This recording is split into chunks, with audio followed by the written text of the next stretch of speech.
વીજ ચેકિંગ દરમિયાન જીબી કર્મચારીઓ પર હુમલો. એક કર્મચારી જાગ્રસ્ત. વિસનગર ડિવિઝન હેઠળ આવતા થુમથલ ગામે આજે વીજ ચોરી પકડી પાડવા ગયેલા જીબીના કર્મચારીઓ પર ગંભીર હુમલો. મળતી માહિતી મુજબ ગામમાં ચાલી રહેલી વીજ ચોરીની માહિતીના આધારે ટીમ સ્થળ પર તપાસ કરવા પહોંચી હતી.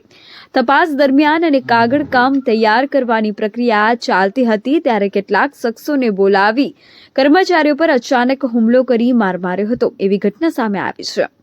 હુમલામાં એક કર્મચારીને ઈજા થતા સારવાર અર્થે તેને તાત્કાલિક વિસનગર સિવિલ હોસ્પિટલ ખાતે ખસેડવામાં આવ્યો હતો. ઘટનાની ગંભીરતા ધ્યાનમાં લઈને જીબી તંત્ર દ્વારા પોલીસે ફરિયાદ નોંધાવવાની પ્રક્રિયા શરૂ કરવામાં આવી છે. એક તરફ વીજ ચોરી જેવા ગુના પર કાર્યવાહી કરતા કર્મચારીઓ અને ઉપરથી ફરજ બજાવી રહેલા અધિકારીઓ પર હુમલાની ઘટના. આમ બંને મુદ્દાઓને લઈને જીબી કર્મચારીઓ અને વિસનગર વિસ્તારમાં ચર્ચાનો માહોલ જોવા મળી રહ્યો હતો. ઈમાનદારીપૂર્વક ફરજ બજાવવી પણ હવે જોખમ ભરી બનતી જાય એવી ચર્ચાઓ ટોપ ઓફ ધ ટાઉન બની. આ સમગ્ર બનાવ વિસનગર નજીકના થુમથલ ગામમાં બન્યો હતો. પોલીસ તપાસ બાદ વધુ વિગતો પ્રકાશમાં આવશે. MG live news Chetan Patel, Mehsana. મારું નામ પરમાર પ્રકાશચંદ્ર કાળીદાસ, વિસનગર સબ ડિવિઝન 2માં ઇલેક્ટ્રિકલ આસિસ્ટન્ટ તરીકે ફરજ બજાવું છું. આજ રોજ અમો સાહેબની સૂચના મુજબ ચેકિંગ કરવા સારું થુમથલ ગામ બાજુ ગયેલા. ત્યાં અમારા જુનિયર ઇજનેર સાહેબ ડીજે ચૌધરી સાહેબ, આકાશ પટેલ તથા હું એક જ ગાડીમાં અમે ત્યાં ગયેલા.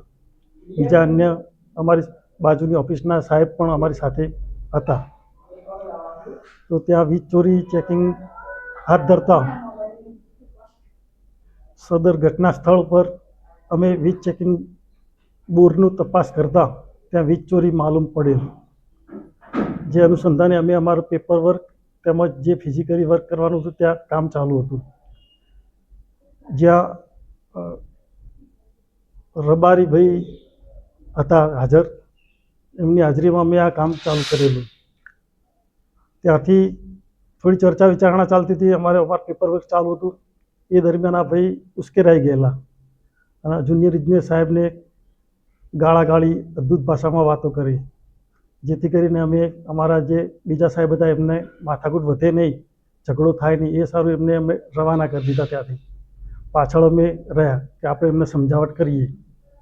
પેલા ભાઈએ જે રબારી ભાઈ હતા વિપુલભાઈ, એમણે અન્ય બીજા એમના સાગરીતોને બોલાવી લીધા ફોન કરીને.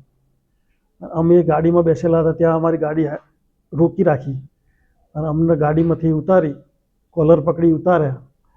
પછી ગાળાગાળી કરવા માંડ્યા. તમે કે કેમ અહીંયા આવો છો ને અહીંયા તમે બિલ નથી ભરતા, કેમ વીજ ચોરી. અમે એમને સમજાવ્યા કે આ અમારું રૂટિન કામ છે, જેમાં તમે અમને સહકાર આપો. આ સરકારી કામકાજ જ છે કીધું અમારું, અને અમારી ઓફિસની સૂચના મુજબ અમે અહીંયા ચેક કરવા આવેલા છીએ. છતાં તે લોકો સમજ્યા નહીં અને સીધા બીજા બે વ્યક્તિઓ આવ્યા, ધોકા લાકડીઓ લઈને આવેલા. તો સીધું ગાડી પરથી અમને બહાર કાઢી અને લાકડીથી મારવા લાગેલા. એ 3 વ્યક્તિઓ હતા. જ્યાં ઝપાઝપી ચાલતી હતી, ગાળાગાળી ચાલતી હતી, એટલે આજુબાજુના રોડ ઉપર બધા લોકો ભેગા થઈ ગયા. જેઓ એમને છોડાવ્યા. આ વિસનગર ડિવિઝન લાગે છે અમારે, અને સબ ડિવિઝન અમારે વિસનગર 2 નંબરની ઓફિસ લાગે, રૂરલ એરિયા. મારી ઓફિસના આ અનુસંધાને બનાવ અંગે જાણ કરેલી છે લેખિતમાં. જે કચેરી આગળ જે કાર્યવાહી કરી તે ખબર. જાતિ વિષયક શબ્દ કોઈ તમને બોલવામાં આવ્યો હોય? ના, એવું કંઈ નહીં.